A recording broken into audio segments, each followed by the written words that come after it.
NYC shooter targeted NFL headquarters, claimed to have CTE.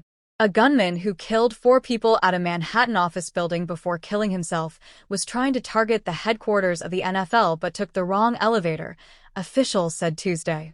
Investigators believe Shane Tamura, a 27-year-old Las Vegas casino worker, was trying to get to the NFL offices after shooting several people Monday in the building's lobby but accidentally entered the wrong set of elevator banks, New York City Mayor Eric Adams said in interviews. 4 people, including off-duty New York City police officer Dider al-Islam, were killed. Tamura, who played high school football in California roughly a decade ago but never in the NFL, had a history of mental illness, police said.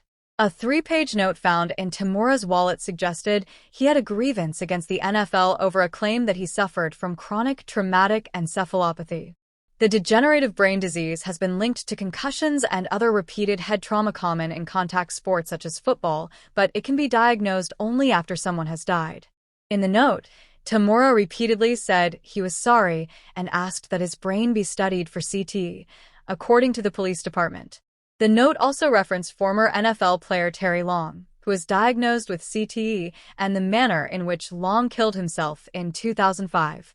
The note accused the NFL of concealing the dangers to players' brains for profit. 4 people, including an off-duty New York City police officer and an employee at investment firm Blackstone, were killed Monday in the shooting at 345 Park Avenue. Selçuk Akar/Anadolu, via Getty Images. The New York Post reported Tuesday that the note also mentioned League of Denial, a PBS documentary about concussions in the NFL, and the Fainara brothers, an apparent reference to ESPN reporters Mark Fainarawada and Steve Fainaru, who wrote a book released alongside the documentary. It also mentions several prominent doctors who have studied concussions. The NFL long denied the link between football and CTE, but it acknowledged the connection in 2016 testimony before Congress and has paid more than $1.4 billion to retired players to settle concussion-related claims. Asked whether Tamura would be tested for CTE, Adams told CNN that the city's medical examiner would make that determination. In response to ESPN, the medical examiner's office said, "The medical examiner is investigating and will share the cause and manner of death when available. An examination of brain neuropathology is part of the complete autopsy process."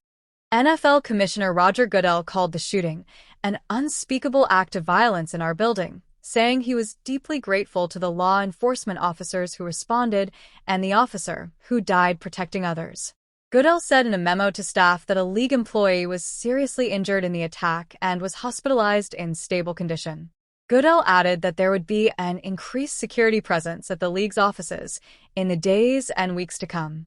He later said employees based in New York should work remotely at least through August 8th, and the office will remain closed during this time until we confirm that the building is ready for us to return.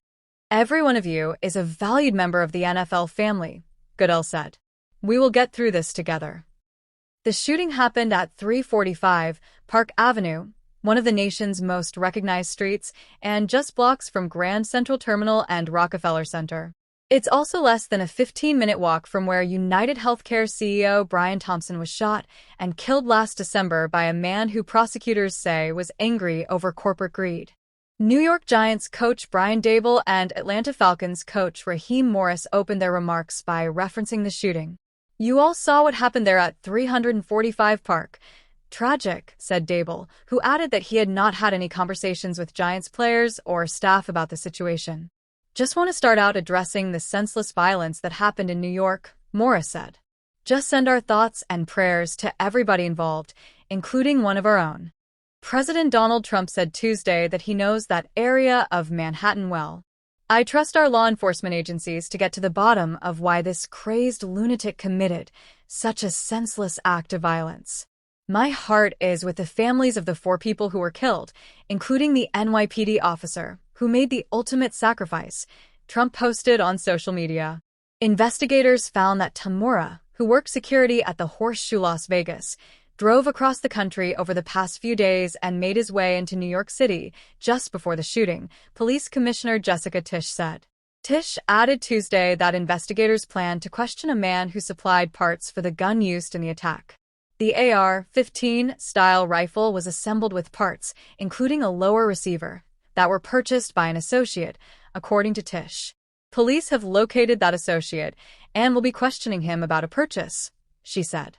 Surveillance video showed the gunman exiting a double-parked BMW early Monday evening with a rifle, then marching across a plaza and into the skyscraper, which is also home to investment firm Blackstone and other companies. Tamura then sprayed the lobby with gunfire, killing Islam, who was off police duty and working a corporate security detail, and hitting a woman who tried to take cover, Tish said. He next made his way to the elevator bank, shooting a guard at a security desk and another man in the lobby, the commissioner said. He appeared to have first walked past the officer, and then he turned to his right and saw him and discharged several rounds, Adams said in a TV interview. NFL employees were told to shelter in place at the time, according to ESPN's Jeff Darlington. The NFL offices are on the 5th through 8th floors of the 44-story building.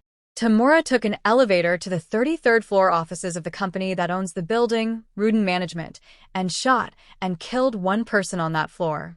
He then shot and killed himself, the commissioner said. Blackstone confirmed that one of its employees, real estate executive Wesley Lepatner, was among those killed. Julia Hyman, who worked as an associate at Rudin Management, and security officer Alund Etienne were also killed, according to the City of New York Office of Chief Medical Examiner. Words cannot express the devastation we feel, Blackstone said in a statement. Wesley was a beloved member of the Blackstone family and will be sorely missed. She was brilliant, passionate, warm, generous, and deeply respected within our firm and beyond. Islam was a 36-year-old immigrant from Bangladesh who had served as a police officer in New York City for 3.5 years, Tish said at a news conference. His body was draped in the NYPD flag as it was moved from the hospital to an ambulance, with fellow officers standing at attention. He was doing the job that we asked him to do. He put himself in harm's way. He made the ultimate sacrifice, Tish said. He died as he lived, a hero. Adams said one challenge of the investigation has been that Tamura arrived in New York only shortly before the shooting, leaving few clues in the area. We're going to communicate with federal and state partners in Las Vegas to drill down on this as much as possible, including looking at his social media pages, anything that he may have in his home, so that we can continue to piece this investigation.